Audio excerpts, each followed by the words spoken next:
He looked like a man the world had forgotten, sunburned, starved, staggering through the dry plains with nothing to his name but the worn clothes on his back. Caleb Dunn had been walking for days, each step heavier than the last, the cruel sun beating down without mercy. His lips were cracked, his canteen empty since morning, and his stomach had begun to twist itself in knots. Hunger had become an old friend, lingering ever since that cursed poker game back in Cedar Ridge, where everything he had was swindled away: his horse, his cash, even his late father's pocket watch. Only his pride remained, and even that was wearing thin dot through the shimmering heat. He saw what he thought was a mirage, a large wooden house nestled gently between two grassy hills, a thin trail of smoke curling from its chimney. Caleb blinked, rubbed his eyes, certain it was just his mind playing tricks.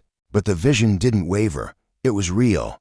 Hope, faint but pulsing, stirred within him. As he drew nearer, something unexpected caught his eye: 6 women seated calmly on the broad front porch, dressed modestly but neatly, their eyes fixed on him with quiet curiosity. They didn't shy away or avert their gaze as most townspeople did. No wariness, no judgment, only a kind of still, measured interest. One of them, older than the others, with silver threaded through her dark hair, stood up slowly and stepped forward. Her eyes were sharp, deep, the kind that seemed to cut through pretense and see a man as he truly was. "You look like you could use some water," she said. Caleb tried to speak, but his throat was so parched that only a rasp came out. "Yes, ma'am, I surely could." She gave a small nod, then looked toward the other women. Some kind of silent exchange passed between them, brief glances, slight gestures that spoke of something practiced, familiar. "I'm Magnolia," she said. "Most folks call me Maggie. These are my sisters." She introduced them one by one: Cora, Violet, Ruby, Sadie, and Mercy. Caleb studied their faces. Confused, they didn't look like sisters, not by blood, but there was something that tied them together, something invisible yet unmistakably strong. "What's your name, son?" Maggie asked. "Caleb Dunn." Her eyes narrowed slightly, like she'd just heard something that confirmed a suspicion. "When's the last time you had a decent meal?" His stomach answered for him, rumbling loudly. The women all smiled. "I thought as much," Maggie said with a soft laugh. "Come on up, Mercy. Bring him some water. Cora, see about fixing a plate." Caleb climbed the porch steps, his legs trembling. As he passed the women, he felt a peculiar shift in the air around them. They were still watching him, sharing those quiet, knowing glances. Something was going on, something he couldn't quite name or still. When the water touched his lips and the scent of warm food drifted through the doorway, he pushed those thoughts aside. He had no way of knowing that these 6 women had been waiting for him. The meal they served him was unlike anything he'd tasted in months: fresh bread, seasoned beef so tender it barely held together, and vegetables pulled straight from the earth. Yet, as he ate, he couldn't shake the feeling of being observed. They watched his every move, not with suspicion, but with something more: intent, like they were studying him, weighing him. "You've been alone for a while," Violet said casually. She was younger, with fiery auburn hair and sharp green eyes. It wasn't a question. Caleb gave a slow nod, wiping his mouth with the cloth napkin nicer than anything he'd touched in years. "Since spring," he said. "Lost everything in a card game." "Everything?" Ruby asked, her voice rich and smooth but edged with something firm. "Even family," she added. That one hit harder. Caleb put his fork down, appetite suddenly gone. "My pa died 2 winters ago. Consumption," he said. Ma followed not long after. Said she couldn't live in a world without him. Their eyes met again across the table, those quiet, meaningful glances. But this time, he thought he caught something in them. Not sympathy, understanding, recognition. "No siblings?" Sadie asked, her voice light, almost hesitant. She had the softest face, like someone untouched by hardship, though her eyes told a different story. "Had a sister," Caleb replied. "Sarah. Married a preacher, moved east. Haven't heard from her since." He pushed his plate back. The warmth of the meal had faded under the weight of their questions. "Why are you all asking me this?" Maggie leaned forward, folding her hands together on the table. Her tone softened, but her gaze never wavered. Because we know where you are, Caleb. Not just here. In this house, but in here. She tapped her chest, lost, alone, like the world forgot your name. That's how every one of us got here, Cora added. We were all like you once, drifting, broken. Caleb's eyes scanned the women again. It didn't make sense. The house was orderly, well-stocked, clearly supported by resources. This wasn't a place built by misfortune. There was purpose here, order. So who owns this place? He asked. We do, Mercy answered plainly. She stood tall, striking, her white blonde hair almost too early for her age. All of us, together. How? The woman who built this home, Maggie said. Her voice reverent, was Eleanor Whitmore, Mercy's grandmother. She wasn't like most folks. She believed in second chances, saw the good in people potential, even when we couldn't see it ourselves. Caleb felt a chill creep along his spine. And when she died, he asked. She left instructions, Ruby said. What kind of instructions? That this house would always be open to certain people, Maggie replied. Her eyes pinned him in place. What people? People like you, the ones who were meant to find this place. She left a list. Caleb felt his heartbeat slow, like the world had suddenly quieted around him. These women weren't offering kindness out of chance. They hadn't stumbled into his life. They'd been waiting. He said it quietly, barely louder than the ticking of the grandfather clock in the corner. Names, dates, and descriptions, details about people and when they'd arrive. The room was still, holding its breath. Caleb felt the blood rush from his face. You're telling me your grandmother knew I was coming before I was even born? Your name is in her book, Caleb, Sadie replied, along with the date of your arrival and what would lead you here. She even described the clothes you'd be wearing. Caleb looked down at his weathered blue shirt and old leather vest. His hands trembled. But the strangest part wasn't the accuracy. It was what came after his name, what Eleanor Whitmore had written. Beneath it, instructions. Instructions the 6 women in front of him had followed for 15 years, waiting for the moment he'd appear on their doorstep. And now that he had, they were finally ready to tell him why he'd spent his life feeling like he was never in the right place. The legs of his chair scraped loudly against the wooden floor as he stood. This can't be real. You're saying some dead woman predicted my life. Sit down, Caleb, Maggie said softly. Let us show you. Despite the confusion boiling in his chest, he sat. Mercy left the room and returned with a thick leather-bound book, worn with age. She placed it gently on the table and flipped it open. There, in faded ink, was his name, Caleb Dunn. Born in Cedar Ridge, 1841. Son of Thomas and Mary Dunn, both deceased. A sister, Sarah, married to a preacher and living in Philadelphia. Lost the family fortune in a poker game. Spring of 1871. Would arrive on horseback wearing a blue shirt and leather vest, carrying nothing but his pride and desperation. Caleb read the words with wide eyes, every detail striking true, even the vest his father had given him for his 18th birthday. How could this be? He whispered. Eleanor had a gift, Cora explained. She could see the threads connecting people, the patterns drawing certain souls together. She saw that you'd come. She saw why you had to. Why? Ruby reached over, placing her hand gently atop his. Because you're meant to help us finish what she started. What did she start?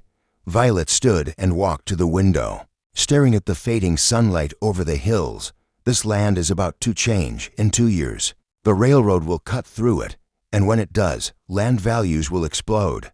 Eleanor knew that. She used money from her late husband's estate to buy up thousands of acres under different names. Sadie continued, but she died before she could finish the last part of her plan. Maggie turned another page in the book, revealing a map of the surrounding region. It was covered in markings, red X's connected by sweeping lines forming a careful design. She needed someone with the right knowledge, someone who understood how to claim the remaining land properly, someone who knew surveying, land law, and how to navigate legal red tape. Caleb stared down at the map, heart thudding. My father was a surveyor. He taught me everything before he got sick. He looked around at them. But how could she possibly have known that? She saw your path, Caleb, Mercy said gently. She saw all of ours too. We've been here ever since, holding on to what she built. But we couldn't move forward until you arrived. Move forward how? To becoming the richest landowners in 3 territories. Ruby said simply. Eleanor's plan could make us wealthy enough to help others like us. Lost people. People who need a second chance. He looked at them. These 6 women had waited years for him. Built a life from a stranger's prophecy. And if I say no, then we wish you well, Maggie replied without hesitation. We'll give you a horse, supplies, and you can go wherever the road leads, no grudges. But if you stay, Cora added, if you help us, this becomes your home, we become your family. The grandfather clock struck 6. The sun dipped low behind the hills. Caleb knew he had a choice to make, but something still gnawed at him. A question he hadn't asked. There's more in that book, he said, eyes narrowing. You're holding something back. What is it? They exchanged glances this time. Their faces were marked by something unmistakable. Fear. Maggie sighed and turned the page. More writing in Eleanor's familiar hand. Caleb leaned closer. As he read, his blood chilled. After Caleb's rival, Thomas Garrett will uncover Eleanor's secret within 7 days. He will come armed, with men at his side. The women must defend what is theirs. Caleb's legal knowledge will be their greatest weapon, but only if he stays. Who is Thomas Garrett? Caleb demanded. Eleanor's stepson, Violet answered, her tone sharp. He inherited her husband's original estate, but he knows nothing about the land she purchased separately. As far as he's concerned, she died broke, Ruby added, but he's been poking around town, asking questions. If he learns the truth, he'll try to take it all by force, Sadie finished. He has the money, the men, even claim jumpers and hired guns. If he finds out what's really out here, Caleb shook his head. And you've just been sitting here, waiting for me to fight him. You won't be alone, Mercy said. We have weapons. Eleanor saw to that. But bullets won't be enough. Thomas has lawyers, judges, influence. The only way to stop him is to prove what Eleanor did was legal. All of it. Cora reached under the table and produced a small wooden box. Inside were carefully arranged documents, deeds, receipts, purchase agreements, old bank ledgers. She recorded everything. Cora continued, but most people wouldn't understand half of it. We need someone who knows the language of the law, of land. Caleb picked up one of the pages. The layout, the notations, it was all precise. He could read it the way his father had taught him. She did everything right. How much time do I have to decide? Not much, Violet said, glancing at the darkening sky. The book said he'd move within a week of your arrival. This is day 1. Just then, the sound of hooves echoed in the valley. Everyone froze. Ruby crossed to the window. 3 riders, she reported. Coming fast. Maggie's jaw tensed. It's starting. Caleb's chest tightened. Who rides out this late? Men who don't want to be seen. Sadie said grimly. The riders stopped just short of the property's edge, close enough to watch, but not to confront. One of them raised his spyglass and studied the house. After several minutes, they turned and rode away. Scouts, Mercy said. Thomas is already moving. Caleb's hands curled into fists. Just a day ago, he'd been concerned about where to find water, where to sleep. Now, he stood on the edge of a battle. Why didn't Eleanor just leave it all to someone official? Why go through all this? Because they'd have sold it, Maggie answered, to the highest bidder. Eleanor wanted more than profit.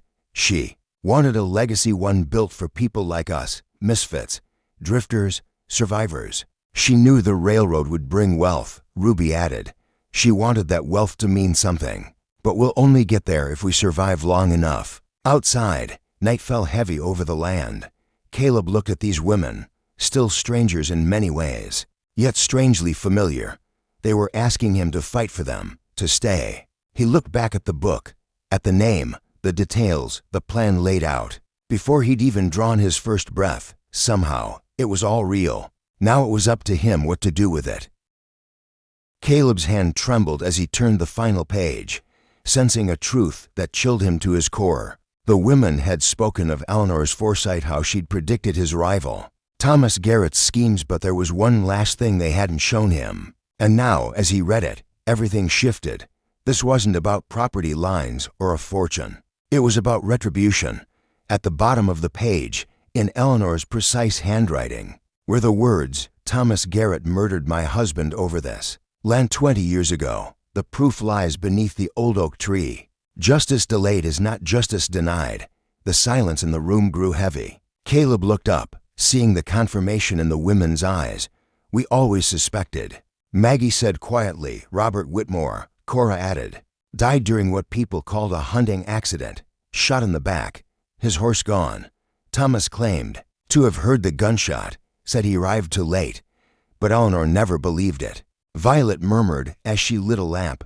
There had been arguments for months. Robert planned to leave most of his estate to Eleanor, not Thomas. She spent years chasing evidence, Maggie continued, but he covered his tracks well. Alibis, witnesses. Eventually, she stopped speaking about it, but she never stopped working behind the scenes. She used Robert's money to buy the surrounding land, Caleb said, finally understanding. She waited, set a trap. "And now that the railroad's coming," Ruby added, "Thomas thinks he's about to strike gold. What he doesn't know is we control every parcel around his. He can't get rich unless we let him." Sadie stepped toward the window. "But he won't sit back and let us ruin his plans. He'll fight." Caleb examined the map on the table again. Eleanor hadn't just been investing, she'd been surrounding Thomas, joking off his fortune before it could begin. "When the railroad needs to pass through, he'll be trapped," Mercy said with a bitter smile. "We can name any price or block him completely. He won't allow that," Maggie said. "Not after all the blood he's spilled to get here." "And the proof under the oak?" Caleb asked. "We've never dared dig it up," Cora admitted. "If we uncover evidence of murder, Thomas will know we're onto him. He'll strike first. But without it, we're just sitting ducks," Violet said. Just then, the creak of breaking wood interrupted the tense silence. It came again, closer. Someone was moving through the trees, trying to be quiet but failing. Ruby quickly snuffed the lamp, plunging the room into shadows. "They're testing us," she whispered. Seeing how we react, Caleb's heart raced. How many had Thomas killed already? Eleanor's journal hinted at 3 others: landowners, nosy neighbors, people who asked too many questions. The sound of footsteps reached the porch. The back door handle turned. Everyone froze. "This is it," Maggie whispered. "Are you with us, Caleb? Because once that door opens, there's no turning back." Caleb looked around at the women. In a matter of hours, they had become something. He didn't know he'd needed family. They weren't just asking for help. They were asking for trust, for loyalty, for sacrifice.